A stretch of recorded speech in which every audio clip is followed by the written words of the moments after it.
ഷൈൻ ചെയ്തോ? ഈ 3 മാർക്ക് മേടിച്ചിട്ട് ഞാൻ എന്തോ ഷൈൻ ചെയ്യാനാ? എടാ ഒപ്പിടത്തില്ലോടാ. ഓ അതാണോ ഷൈൻ? ഷൈനാണോ? എന്റെ മാർക്ക് കുറവായത് കൊണ്ടാണ് ഈ ഷൂ എഴുതി വെച്ചേക്കുന്നത്. അല്ല എന്റെ അമ്മയുടെ ഒപ്പം അതാടാ. നിന്റെ അച്ഛന്റെ ഒപ്പം ഒപ്പോട്ടെ. ഇത് നല്ല പഴുതാര പോന്ന പോലെ ഇരിക്കും. ഞങ്ങൾ അച്ഛനിട്ടു സൂപ്പർ ഒപ്പടാ. അവിടെ ഇത് കൊണ്ടുപോയി നിന്റെ അച്ഛൻ ഒപ്പിട്ട് മേടിച്ചോണ്ട് പോരാ അവിടെ. ഇതിനകത്തോ? സാർ സമ്മതിക്കത്തില്ലടാ. സൂപ്പർ ഒപ്പടാ അത്. ഇല്ല ഞങ്ങൾ അച്ഛൻ അങ്ങനെ ചെയ്തരത്തില്ല. നിങ്ങൾ അച്ഛനെ ഒന്ന് പറയടാ. ഞങ്ങൾ അച്ഛൻ നിനക്കറിയാൻ പറ്റോടാ പന്നിനാ. അയ്യോ നിങ്ങളുടെ അച്ഛൻ സൂപ്പറാടാ. അല്ലെന്ന് പറഞ്ഞില്ലേ? Good morning sir.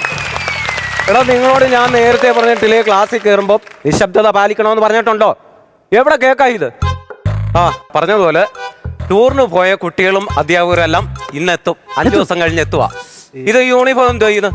ഇന്ന് ബുധനാഴ്ചയല്ലേ, വേറെ യൂണിഫോം അല്ലേ? പറഞ്ഞ പോലെ ബുധനാഴ്ച ആയിരുന്നല്ലേ, ഞാനതങ്ങ് മറന്നുപോയി. അപ്പൊ നമുക്കേ അങ്ങോട്ട് എടുക്കാം. 5 വിഷയം കൊണ്ടാണോ വന്നേക്കുന്നത്?